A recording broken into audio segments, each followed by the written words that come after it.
자, 반갑습니다. 오늘은 한국사 두 번째 시간, 제목을 보시면 청동기 문화와 고조선의 성장 이렇게 되어 있죠. 그래서 오늘은 청동기 시대와 고조선의 여러 가지 사회적 발전 과정에 대해서 살펴보도록 하겠습니다.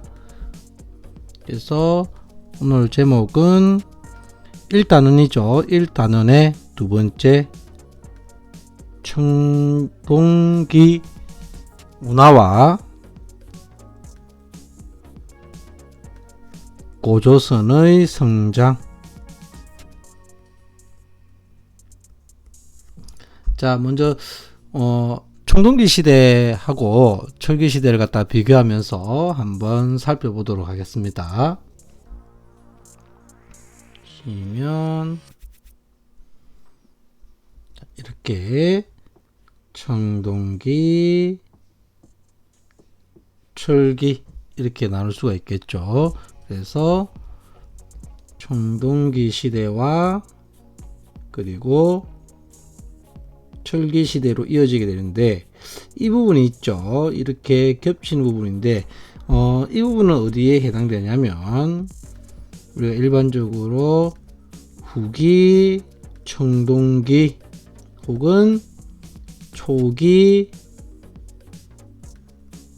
철기 시대다 이렇게 부르게 됩니다. 그러니까 철기가 등장을 하였지만 계속해서 청동기가 같이 사용되었던 시기다 이렇게 보시면 되겠죠. 우리나라에 있어서 청동기는 언제부터 시작됐냐? 일반적으로 기원전 BC 2000년경부터 우리나라에서는 청동기가 사용되었다 이렇게 봅니다.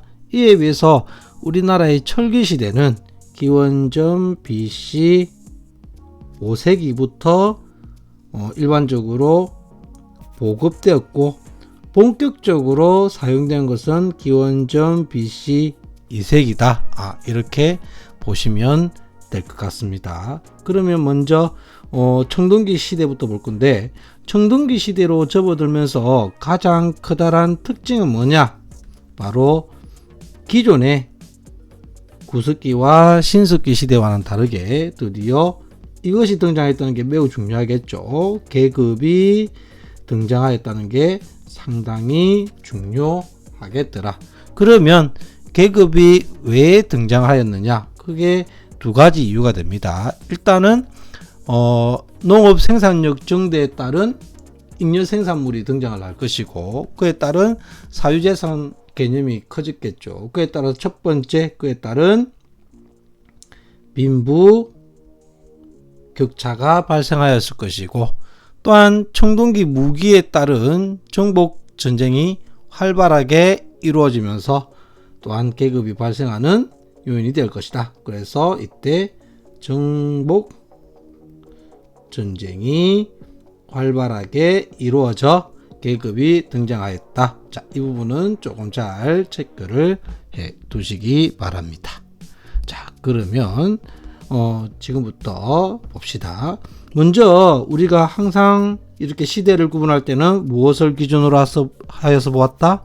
도구가 되겠죠. 그래서 역시 이 시대 때의 도구를 갖다가 보면, 청동기 시대 때는 당연히 청동을 갖다가 사용을 했고, 철기 시대는 철기를 주요 도구로 사용을 했겠죠. 그런데 이때 청동기 시대 청동은 주로 무기나 혹은 장신구 등으로 사용하였더라. 그래서 이때 사용되었던 대표적인 무기가 비파형 동검이 있을 것이고, 장신구로는 청동 거울이 있겠죠. 그 중에서 가장 대표적인 게 거친 무늬 거울이라는 이런 장신구가 있었다. 이에 비해 자, 핵심 포인트가 중에 하나가 되겠는데, 농기구로는 사용되었다 안 됐다? 농기구로는 사용이 되지 않았다. 무엇이? 청동기가 농기구로는 사용되지 않았다. 그렇죠? 그러면 이 농기구로는 여전히 뭘 사용하였느냐? 토끼를 계속해서 사용하는데 이를 잘 나타내주는 유물이 뭐가 있더라? 반달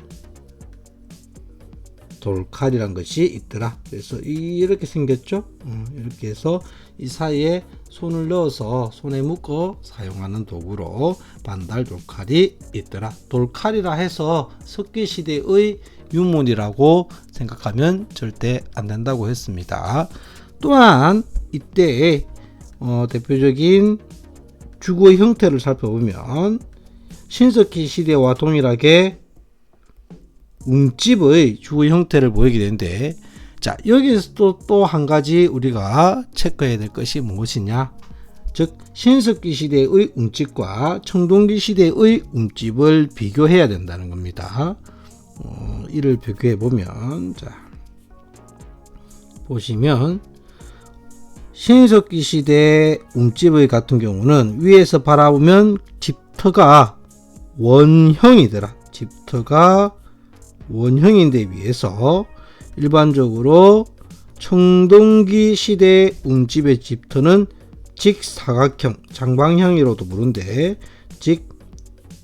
직사각형의 집터의 모습을 보이더라. 또한 화로를 사용한 위치를 살펴보면 신석기 시대의 웅집의 경우 주로 가운데 이렇게 가운데 불을 피웠던 흔적이 있던 화덕의 위치가 중앙에 위치해 있던 데 비해서 청동기 시대로 넘어가면 그 화덕의 위치가 어디로 나가게 되었다? 가장자리로 화덕의 위치가 가장자리로 이렇게 변화했다는 가장 뚜렷한 두 가지 특징이 있으니까 이 부분은 꼭 잘 체크를 해 두시기 바랍니다. 아울러서 또한 대표적인 청동기 시대의 모습을 계속해서 살펴보면 대표적으로 토기를 갖다 또 살펴보도록 하겠습니다. 세 번째, 토기. 신석기 시대의 대표적인 토기에는 우리가 빗살무늬 토기가 있다고 했죠. 빗살무늬 토기가 가장 대표적인 신석기 시대의 토기였다면 청동기 시대로 넘어가게 되면 대표적인 토기로는 민무늬 토기가 있습니다. 민무늬 토기와 미송리식 토기가 대표적인 특징이라고 할 수가 있겠죠. 밑바닥이 이제 평평해지게 됩니다. 그러면서 이제 사람들이 강가나 해안가에서 벗어나서 구릉지지대로 내륙적으로 조금 이동하였음을 나타내게 되는 겁니다. 아울러서 미송리식 토기 같은 경우는 특징이 뭐냐? 손잡이가 있다는 것이 미송리식 토기의 특징이 되겠더라.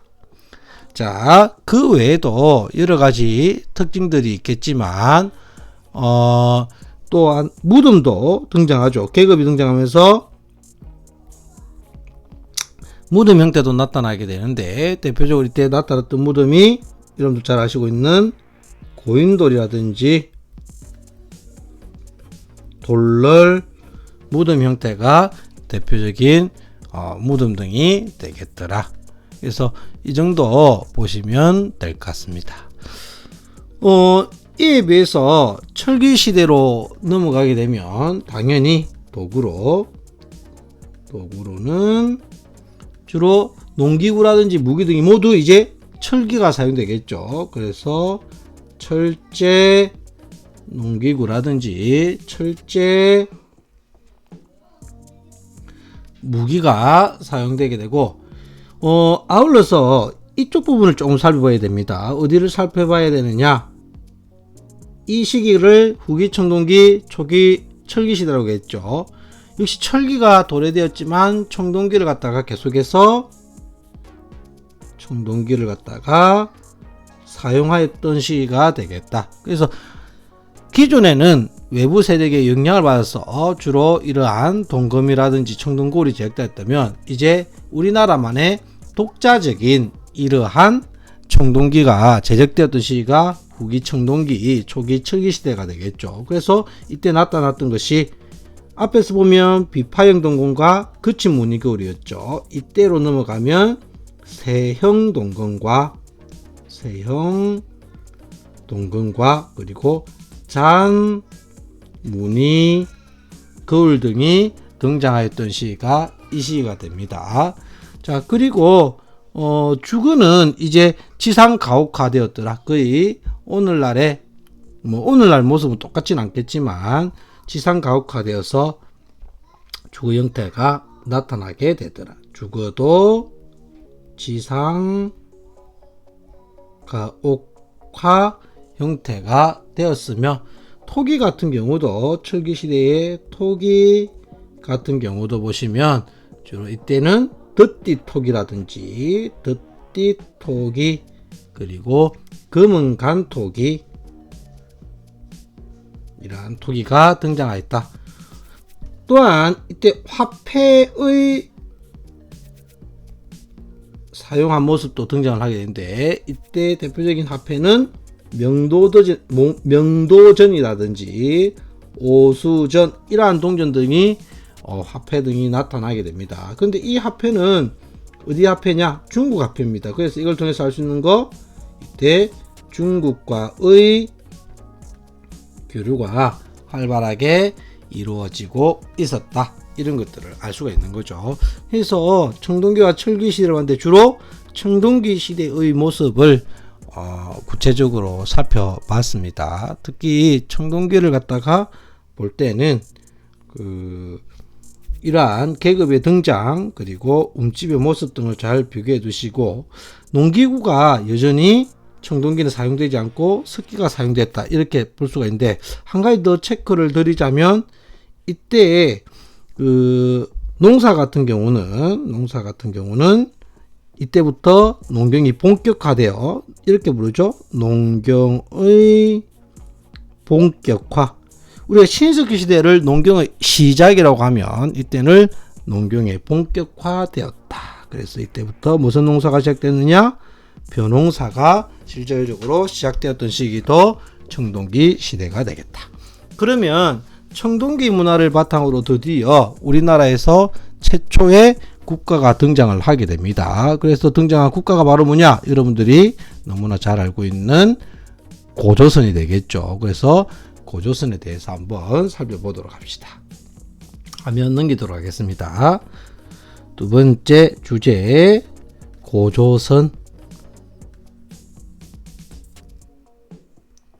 고조선의 성장이 되겠죠. 고조선을 볼 때는 크게 네 가지 주제로 보시면 좋을 것 같습니다. 먼저 첫 번째 고조선의 건국, 두 번째는 고조선의 발전,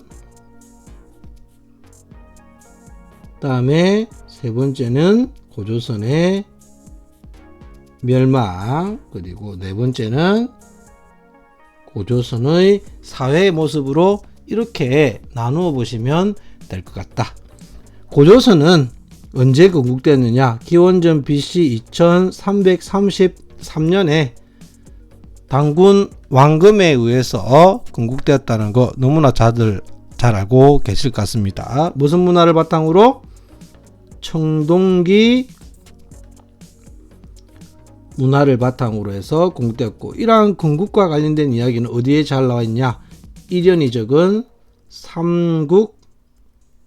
삼국유사라는 책에 잘 나와 있더라. 그럼 먼저 고조선의 건국부터 살펴보도록 합시다. 고조선의 건국을 볼 때는 반드시 우리가 살펴봐야 될 것이 당군 이야기가 되겠다. 당군 이야기를 통해서 고조선의 건국 과정을 우리가 추론해 볼 수가 있는데, 고조선의 건국 이야기는 따로 설명을 하지 않겠습니다. 하늘에 계신 님 누가 있었고? 환인이 있었고, 환인의 아들 누가 있었다? 환웅이 있었다. 환웅은 인간 세상에 너무 관심이 있어. 이에 환인이 너는 그러면 인간 세상으로 내려가서 인간을 널리 이롭게 하여라. 이에 환웅이 누구를 이끌고? 풍백, 우사, 운사와 3천여 명의 무리를 이끌고 태백산 신시라는 곳으로 내려와 드디어 여기에 틀을 닦고 살게 되는 거죠. 이때 누가 찾아온다고 했죠? 이때에 곰과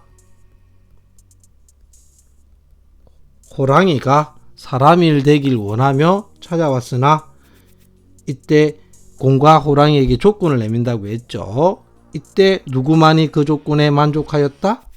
곰만 이 조건에 만족하여 무엇이 되었다? 웅녀가 되었고, 이에 웅년이 아니라 죄송합니다. 웅녀가 되었더라. 근데 이 웅녀는 인간 아기를 너무 가지고 싶다고 했죠. 이를 어여삐 여긴 환웅이 인간으로 환생하여 웅녀와 결혼하여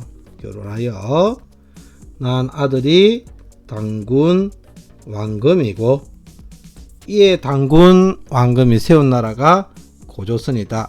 이렇게 알 수가 있는데, 여기서 우리가 단순하게 이 이야기만을 그냥 넘어갈 것이 아니라 여기서 우리가 추출해내야 된다고 했죠. 이들은 어디에 있던 사람들이다? 하늘에 계신 사람들이다. 환인, 환웅. 그래서 자기들은 다른 민족들보다 앞서 있다. 여기서 알 수 있는 것 첫 번째, 선민사상을 알 수가 있더라. 그죠? 선민사상을 알 수가 있고, 풍백, 우사, 운사를 통해서 알 수 있는 거, 비, 바람, 구름이 되겠죠. 비, 바람, 구름을 통해서 알 수 있는 거 두 번째, 이걸 통해서 알 수 있는 거, 농경사회였음을 알 수가 있다. 그죠? 그리고 또한 세 번째, 이걸 통해서 또한 계급사회였음도 추출할 수가 있겠다. 또한 곰, 호랑이 등을 통해서 알 수 있는 거, 토테, 미즘 사회의 모습도 알 수가 있겠더라. 또한 이때 환웅과 웅녀가 결혼하였음을 통해서 알 수 있는 것 다섯 번째, 부족 연합이 이루어졌음도 알 수가 있다. 아울러서 당군 왕금을 통해서 알 수 있는 것 여섯 번째, 이 당군은 제사장의 의미를 가진다고 했죠. 제사장의 의미를 가지고, 왕금은 정치적 지배자를 나타내는 단어라고 했습니다. 그래서 어떤 사회였더라? 재정 일치 사회였음을 알 수가 있더라. 그리고 마지막으로 제일 처음에 이야기했다시피 인간을 널리 이롭게 한다는 마음으로 나라를 다스리겠다고 했죠. 이를 통해서 알 수 있는 것 마지막 일곱 번째, 홍익 인간의 이념을 알 수가 있다. 이런 것들 알아두시고, 참고로 고조선의 세력 범위를 나타내는 유물이 있습니다. 이것도 한 가지 조금 체크를 해두시면, 자, 고조선의 세력 범위를 나타내는 대표적인 유물이 있는데, 하나가 비파형 동검, 그리고 북방식 고인돌, 고인돌이 되겠다. 이처럼 고조선이 건국되어 점점 발전을 하다 언제 때 크게 성장을 하게 되냐면 기원전 4세기와 기원전 2세기에 걸쳐 가지고 크게 성장을 하게 됩니다. 첫 번째가 언제 때? 첫 번째가 기원전 BC 4세기경에 부왕과 그리고 준왕 시기 때 크게 발전을 하게 되더라. 이때 발전을 했음을 나타내는 두 가지 중요한 요인이 있다고 했죠. 첫 번째가 뭐냐? 이때 무슨 칭호를 사용하였음을 통해서 왕의 칭호를 사용하였음을 통해서 이 나라가 크게 성장하였음을 알 수가 있다. 두 번째 또한 이때 중국 같은 경우는 전국시대라고 했죠. 그래서 진, 한, 위, 조초, 제, 연 이렇게 있을 때 어디와 대립하였다? 영과 대립하였을 정도로 크게 성장하였다. 그래서 이때 기원전 4세기 때 크게 성장하였으며, 두 번째 고조선이 크게 발전한 시기가 바로 기원전 2세기 BC 2세기, 바로 무슨 조선이 성립되면서 위만 조선이 성립되면서 크게 성장하였다. 그리고 위만 조선 때에 성장하였음을 나타내는 요인이 크게 두 가지가 있겠더라. 첫 번째가 뭐라고 했죠? 첫 번째가 철기 문화를 바탕으로 성장하였으며, 두 번째 또한 중개 무역을 통해서 성장하였다. 아울러서 이 위만이 지난 교체기에 혼란스러울 시기 때 무리를 이끌고 들어왔다 하여 이 사람들을 중국인이라 생각하면 된다 안 된다? 안 된다. 위만이 조선인임을 나타내는 요인도 알아둘 필요성이 있다. 그죠? 들어올 때 조선인 옷을 입고 있었다. 옷을 입고 있었다. 있었으며, 또 있죠? 상투를 털고 있었다. 또 있죠? 국호를, 조선이라는 국호를 그대로 사용하였다. 이런 것들을 통해서 위만은 조선인이었다. 이런 것들도 알아두시기 바랍니다. 이처럼 위만이 점점 성장하면서 중개무역 등을 통해서 성장을 갖다가 하게 되면서 어느 나라를 갖다가 위협하기 시작하였고, 한 나라를 갖다가 위협하기 시작하였고, 이에 누가 쳐들어오게 되었다? 한 나라가 공격하게 되었고, 1년여간 격렬한 저항을 하였지만 이때 한무제가 되겠죠. 한무제의 공격이 있었고, 한 나라의 공격으로 해서 끝내 멸망하였더라. 기원전 BC 108년이 되는 거죠. 그리고 이후 한나라는 여기다가 군현을 갖다가 설치를 하게 됩니다. 그래서 한 군현을 설치하여 다스리게 되었고, 다른 말로 네 군데 설치해서 이거를 한 사군이라고도 부르더라. 그래서 이 내용까지 알아두시면 되겠습니다. 마지막으로 고조선의 사회에 대해서는 8조법이라는 법이 있는데, 이 법을 통해서 고조선의 사회 모습을 잘 알 수가 있다. 그래서 여기에 보면 대략적으로 어떤 내용들이 있느냐? 첫 번째, 생명을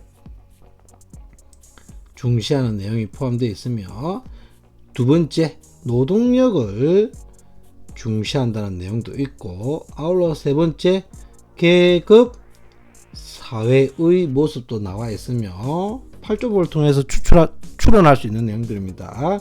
네 번째, 농경 사회의 모습도 알 수가 있고, 다섯 번째, 화폐가 사용되었음도 알 수 있는 그런 내용들이 있더라. 그러면 오늘은 여기까지 마무리하고, 다음 시간에는 오늘 봤던 이 철기 문화를 바탕으로 해서 성장했던 여러 나라에 대해서 한번 살펴보도록 하겠습니다. 수고하셨습니다.